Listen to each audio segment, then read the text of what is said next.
তওবা করার দোয়া। অনেক মুরব্বী আছে, অনেক মা বোনেরা আছে, হুজুর খবর দিয়া নেয় যে হুজুর তওবা পড়ান, ইস্তিগফার পড়ান, অনেক গুনাহ করেছি, মানুষ মুমূর্ষু অবস্থার মধ্যে আছে, এখন কিভাবে তওবা পড়ব, ইস্তিগফার পড়ব। আপনি তওবাটা পড়াই দেন, ইস্তিগফার পড়াই দেন, তওবা করার জন্য আর হুজুর ডেকে আনতে হবে না।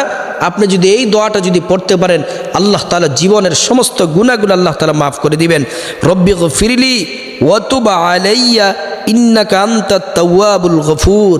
এই জিকিরটি যদি করতে পারেন, আল্লাহ তাআলা সমস্ত গুনাহগুলো মাফ করে দিবেন। এটা শ্রেষ্ঠ একটি তওবা। এইভাবে এই দোয়াটি পরে তওবা করলে, গুনাহের জন্য অনুতপ্ত হলে আল্লাহ তাআলা জীবনের